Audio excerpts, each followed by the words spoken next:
Hello friends and dear students, स्वागत है आप सबका एक बार फिर से आपके अपने चैनल फार्मेसी जोन में। मैं हूं आशुतोष शुक्ला। दोस्तों आज हम लोग पढ़ने वाले हैं डिप्लोमा इन फर्स्ट ईयर के सब्जेक्ट फार्मास्यूटिक्स के चैप्टर 3 के टॉपिक फार्मास्यूटिकल एड्स के बारे में। तो आज हम लोग जानेंगे फार्मास्यूटिकल एड्स क्या होते हैं, इनका क्या काम होता है, क्या आइडियल प्रॉपर्टीज होती हैं और उसी के साथ साथ कितने टाइप्स के ये होते हैं। तो आइए शुरू करते हैं आज का अपना टॉपिक। और शुरू करने से पहले अगर अभी तक आपने चैनल को सब्सक्राइब नहीं किया है तो जल्द से जल्द चैनल को सब्सक्राइब कर लें ताकि आपके पास regular video lectures and free PDF notes पहुंचते रहें। तो आइए शुरू करते हैं। दोस्तों ये जो फार्मास्यूटिकल एड्स है, फार्मास्यूटिकल एड्स का मतलब फार्मास्यूटिकल मींस आप सबको पता है, अगर कहीं पे भी हम फार्मास्यूटिकल की बात कर रहे हैं तो फार्मास्यूटिकल प्रोडक्ट का मतलब ऐसे प्रोडक्ट जो कि हमारी हेल्थ के लिए यूज किए जाए, जैसे कि मेडिसिन हो गए। Medicine are type of pharmaceutical product. Medicine का मतलब जो आपके टैबलेट हो गए, सिरप हो गए, कैप्सूल हो गए, इंजेक्शंस हो गए। These are the example of pharmaceutical product जिन्हें हम जनरल यानी लोकल लैंग्वेज में मेडिसिन के नाम से भी जानते हैं। अब एड्स का मतलब क्या होता है? एड्स मींस ये एड्स एक ऐसे ही, इसका मतलब ये होता है कि अगर किसी भी हम सब्सटेंस को कहेंगे फार्मास्यूटिकल एड, फर्स्ट एड, मतलब ये ऐसे सब्सटेंस होते हैं जो जहां पे भी यूज किए जा रहे हैं, जैसे ये एड्स यहाँ पे फार्मास्यूटिकल प्रोडक्ट के साथ यूज किए जा रहे हैं तो ये इनकी फॉर्मुलेशन को सपोर्ट करेंगे।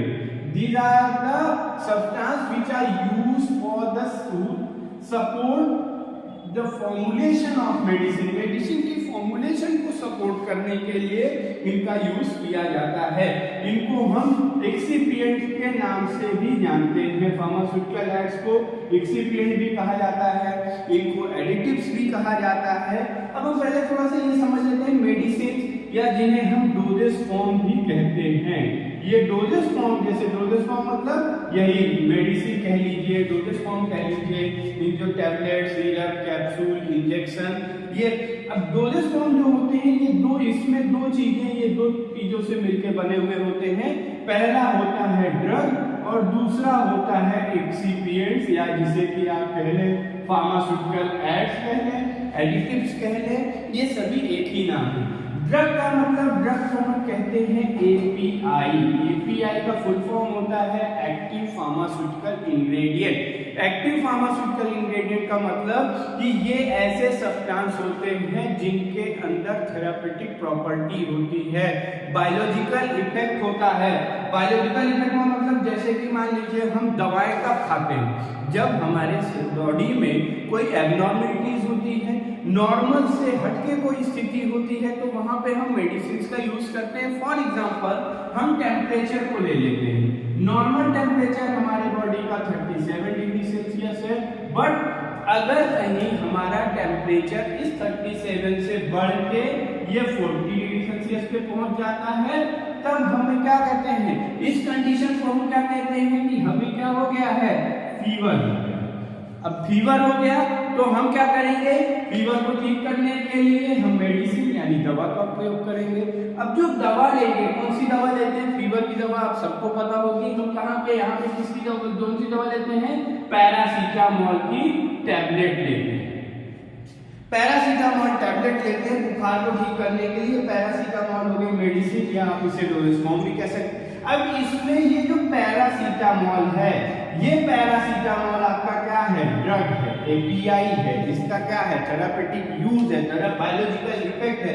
बायोलॉजिकल इफेक्ट मतलब ये पैरासीटामोल क्या करेगा, इस 40 डिग्री सेंटीग्रेड टेम्परेचर, बढ़े हुए टेम्परेचर को कम करके कहां पे ला देगा, आपके नॉर्मल टेम्परेचर।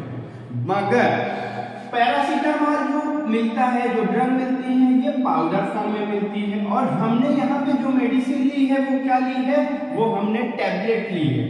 टैबलेट यानी ये किस तरीके का है, सॉलिड डोजेस फॉर्म है, सॉलिड के फॉर्म में लिया है। तो इस पाउडर को सॉलिड के फॉर्म में कन्वर्ट करने के लिए हमें बहुत से और सब्सटेंसेस की जरूरत पड़ती है जिन्हें हम कहते हैं एक्सिपिएंट। जैसे कि पाउडर को हमें लम्स के उसको सॉलिड बनाना है तो बाइंडर्स की जरूरत पड़ती है, स्टार्च हो गया आपका। उसके बाद हम वहाँ पे डिसइंटीग्रेट, हमारी जो टेबलेट है वो बाइंड हो गई, उसके बाद वो हमारे बॉडी में जाके आसानी से टूट जाए, उसके लिए डिसइंटीग्रेट, अभी इसको हम आगे टाइप में डिस्कस करेंगे। तो यानी अगर अब जो ये एक्सिपिएंट्स होते हैं ये क्या होते हैं, ये पहला तो नॉन एक्टिव मटेरियल होते हैं, नॉन एक्टिव या इन्हें हम कह लें बायोलॉजिकली इनर्ट मटेरियल होते हैं। बायोलॉजिकली इनर्ट मटेरियल का मतलब क्या हो गया कि इनका कोई थेरापेटिक यूज नहीं होता है, इनका कोई बायोलॉजिकल इफेक्ट नहीं होता है, ये केवल और केवल फॉर्मुलेशन को सपोर्ट करने के लिए यूज किए जाते हैं। तो हमने यह बता दिया कि जो फार्मास्यूटिकल एड्स यानी जो एक्सिपिएंट्स होते हैं, these are the substances which have no therapeutic effect, they do not have any therapeutic effect, they are used in the formulation to support that dosage form, to support the preparation of that dosage form। अब और ये कहाँ क्या use, उनके main use क्या होता है, ये हमारा जो सब्सटेंस है उसको माइक्रोबियल कंटामिनेशन से बचाने के लिए यूज किए जाते हैं। माइक्रोबियल कंटामिनेशन से बचाने के लिए हम यहाँ पे क्या करते हैं, प्रिजर्वेटिव का यूज करते हैं। जैसे कि सिरप है, सिरप आप ले रहे हैं और सिरप को आप जनरली देखें तो हम जब सिरप का यूज करते हैं उसके फिर यूज करने के बाद थोड़े टाइम तक आप रख दीजिए, फिर सिरप के कैप को खोलिए तो वहाँ पे एक लेयर जम जाती है। वो लेयर क्या होती है, वो जो सिरप की वहाँ लेयर जम जाती है, यानी वहाँ सिरप इकट्ठा हो जा रहा है, लिक्विड है इकट्ठा हो जा रहा है, तो लिक्विड में चांसेस ज्यादा होते हैं माइक्रोबियल कंटामिनेशन के। तो उसी में वहाँ पे कोई माइक्रोब्स, कोई बैक्टीरिया ना ग्रो करने पाए, उसके लिए हम एक्सिपिएंट का यूज करते हैं, फार्मास्यूटिकल एड्स का यूज करते हैं, जैसे कि प्रिजर्वेटिव। अब हमने और उसकी फिजिकल स्टेबिलिटी को मेंटेन करने के लिए, जैसे कि हमने कोई ऐसा पाउडर फॉर्म में लिया, ड्रग जो हमारी थी वो पाउडर फॉर्म में थी, अब वो हम उसका हमें लिक्विड डोजेज फॉर्म बनाना है, मगर जो हमने सॉल्वेंट लिया है, अब लिक्विड बनाने के लिए जो हमारा ड्रग है वो पाउडर फॉर्म में है, पाउडर फॉर्म में है मतलब वो सॉलिड फॉर्म में है, उसको हमको लिक्विड में बनाना है तो पहले उसे हमें किसी चीज में घोलना पड़ेगा। तो अब मान लीजिए वो वाटर में नहीं घुल रहा है तो हम अल्कोहल लेंगे, या वाटर ही ले रहे हैं तो उसे हम क्या कहते हैं, सॉल्वेंट लेते हैं।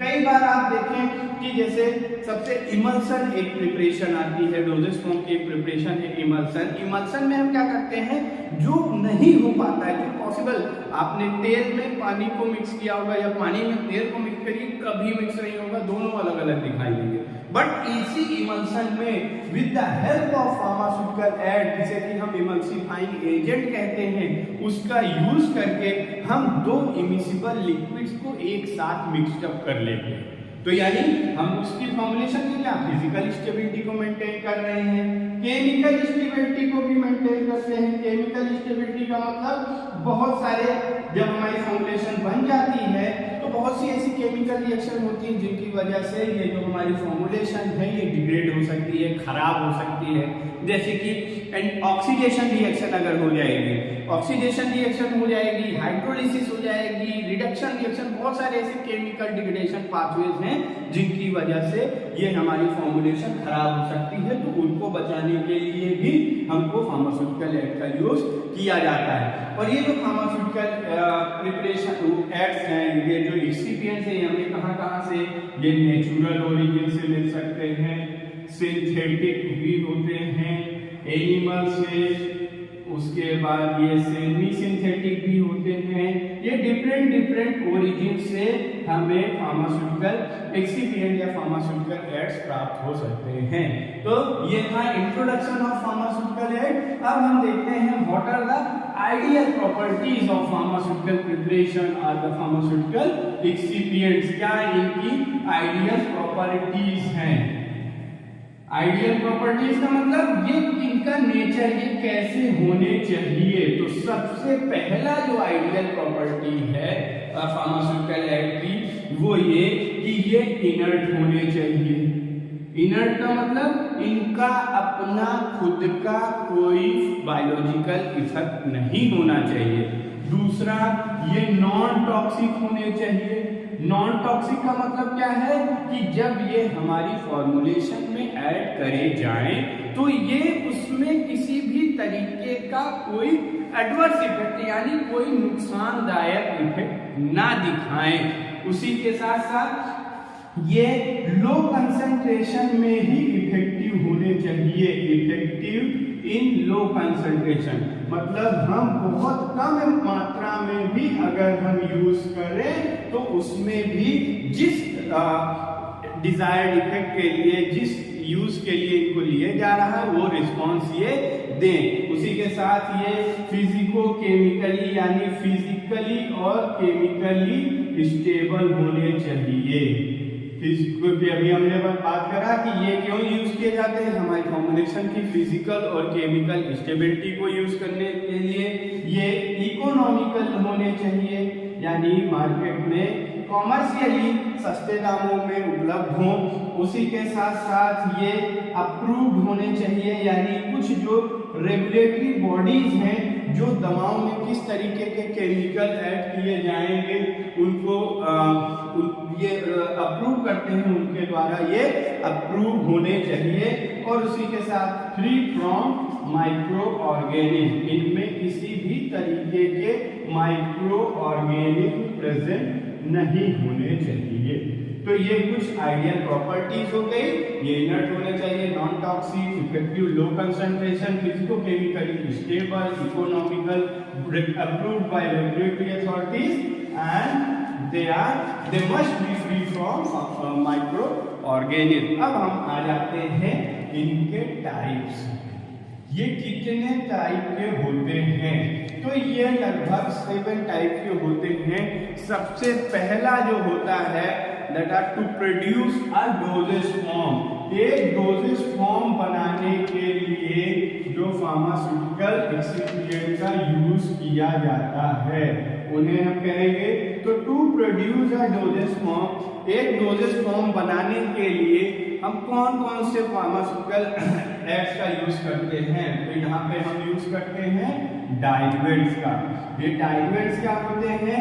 ये डाइल्यूएंट जो होते हैं ये एक तरीके के फिलर्स होते हैं जो बल्क को बढ़ाने का काम करते हैं। तो इसका एग्जांपल आपका हो जाएगा लैक्टोज हो गया, मैनिटॉल हो गया। उसके बाद हम यहाँ वेहिकल्स का यूज करते हैं जिसे हम सॉल्वेंट कह रहे हैं। मान लीजिए हम लिक्विड डोजेज फॉर्म बनाना चाह रहे हैं या किसी भी तरीके का डोजेज फॉर्म बनाना चाह रहे हैं तो पहले हमें एक ऐसा सॉल्वेंट लेना होगा जिसमें ये हमारा जो भी पाउडर मटेरियल है ये सोल्यूबलाइज हो जाए। अब हम अगर कोई सेमी सॉलिड प्रिपरेशन बना रहे हैं तो उसके लिए हमें सेमी सॉलिड बेस लेना पड़ता है। जैसे अगर हम कोई ऑइंटमेंट बना रहे हैं, इसका एग्जांपल आपका हो जाएगा जैसे कि वूल फैट हो गया, बीज वैक्स हो गया। और हम प्रोपेलेंट्स वगैरह बना रहे हैं, मतलब जैसे कि गैस कोई हम स्प्रे वगैरह बना रहे हैं तो उसमें हम प्रोपेलेंट्स का यूज करते हैं। तो एक टाइप हो गया आपका कि to prepare a dosage form. इस टॉपिक की आपको डिस्क्रिप्शन बॉक्स में जाएंगे तो आप ये हुए लिंक से टेलीग्राम चैनल से जुड़ के या व्हाट्सएप ग्रुप से जुड़ के आप कंप्लीट नोट्स को प्राप्त कर सकते हैं। दूसरा टाइप जो हो गया कि फिजिकल स्टेबिलिटी को जो मेंटेन करे। फिजिकल स्टेबिलिटी को मेंटेन करने के लिए जो pharmaceutical aids you to maintain the physical stability, यहाँ पे हम सस्पेंडिंग एजेंट का यूज करते हैं। मतलब जब हम सस्पेंशन बनाते हैं तो ऐसे एजेंट जो कि उसमें नहीं मिल पा रहे उसके लिए सस्पेंडिंग एजेंट, इमल्सिफाइंग एजेंट, यानी जो अभी हमने बताया कि आप वहां पे क्या कर रहे हैं, हम दो इमिसिबल लिक्विड्स को मिक्स करने के लिए। उसके बाद ये हो गया केमिकल। दूसरा होगा third type of pharmaceutical aids to maintain chemical stability. ऐसे फार्मास्यूटिकल एड्स, ऐसे एक्सिपिएंट जो कि केमिकल स्टेबिलिटी को मेंटेन करने के लिए यूज किए जा रहे हैं। इनका एग्जांपल हो गया एंटीऑक्सीडेंट्स हो गए, जो कि एंटीऑक्सीडेंट का मतलब क्या है कि जो हमारे प्रिपरेशन को ऑक्सीडेशन से बचाएं। बफर्स हो गए, बफर्स का मतलब ये हम लिक्विड डोजेज फॉर्म जो होगा उसके पीएच को मेंटेन करने के लिए। तो पहला हमारा क्या था कि टू प्रिपेयर डोजेज फॉर्म, दूसरा ऐसे फार्मास्यूटिकल एड्स जो कि फिजिकल स्टेबिलिटी को मेंटेन करने के लिए उसके लिए आए, तीसरा जो केमिकल स्टेबिलिटी को, चौथा हो गया आपका प्रिजर्वेटिव्स। प्रिजर्वेटिव्स का मतलब कि जो हमारी फॉर्मुलेशन को प्रिजर्व करने के लिए यूज करे जाएं, जो उसको मेंटेन करने के लिए यहाँ पे हम अल्कोहल का यूज कर लेते हैं, बेंजल पोलियम क्लोराइड का यूज कर लेते हैं कि जो कि उसको वो माइक्रो ऑर्गेनिज्म से बचाएं। उसके बाद जो नेक्स्ट हमारा है, नेक्स्ट है हमारा जो कि two pharmaceutical aids which are used to ease of manufacturing, product manufacturing of dosage form. Dosage form को बनाने के लिए जो उसमें आसानी प्रदान करें, जैसे कि लुब्रिकेंट्स वगैरह हो गए, डिसइंटीग्रेंट हो गए, कि जो हमारा डोजेज फॉर्म है वो आसानी से टूट जाए। उसके बाद आते हैं नेक्स्ट जो है, नेक्स्ट जो हमारा फार्मास्यूटिकल एड का टाइप है that is organoleptic. Organoleptic properties, pharmaceutical aids which are used to maintain organoleptic property। और ये बहुत ही इंपॉर्टेंट है, ये डिप्लोमा फर्स्ट ईयर के सिलेबस में मेन आपको इसी के बारे में पढ़ना है। तो यहाँ पे तीन तरीके के होते हैं, कलरिंग एजेंट, स्वीटनिंग एजेंट और फ्लेवरिंग एजेंट। ये हमारे सिलेबस में है डिप्लोमा फर्स्ट ईयर के, इनको हमें डिटेल में पढ़ना है। अब जैसे कलरिंग एजेंट मतलब कोई हमारी ऐसी प्रिपरेशन है जिसका कलर अच्छा नहीं आ रहा है, जैसे आप टैबलेट देखते हैं अलग अलग कलर्स की आती है, वहाँ पे हम कलर्स का यूज करते हैं। स्वीटनिंग एजेंट जो टैबलेट जो ड्रग होती है, दवाएं होती है, इनका जो टेस्ट होता है वो बहुत ही अच्छा टेस्ट नहीं होता है, बीटर टेस्ट होता है। हमें जैसे पीडियाट्रिक बच्चों में दे रहे हैं तो वहाँ पे कुछ ऐसा टेस्ट चाहिए जिससे कि बच्चे उसको आसानी से इंटेक कर सके उसका, तो उसके लिए हम स्वीटनर्स का यूज करते हैं।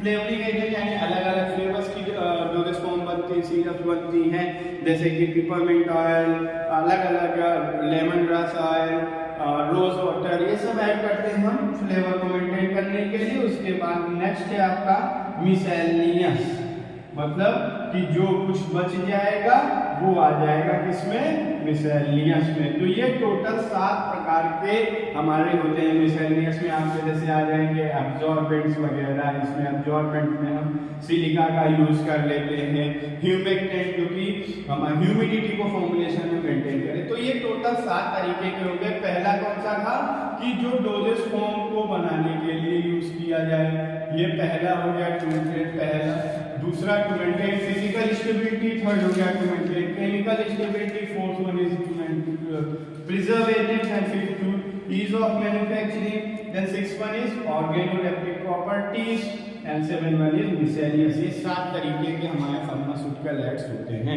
तो ऐसे था आज हम लोगों ने देखा फार्मास्यूटिकल एड के इंट्रोडक्शन के बारे में, what are the ideal properties of pharmaceutical aid and their classification. I hope कि आपको ये टॉपिक समझ में आया होगा। इस टॉपिक से रिलेटेड कोई भी क्वेरी हो तो आप कमेंट बॉक्स में ड्रॉप कर सकते हैं, एंड टॉपिक के पीडीएफ नोट्स को डिस्क्रिप्शन बॉक्स में दिए हुए लिंक से टेलीग्राम चैनल और व्हाट्सएप ग्रुप से जुड़ के प्राप्त कर सकते हैं। Thank you very much.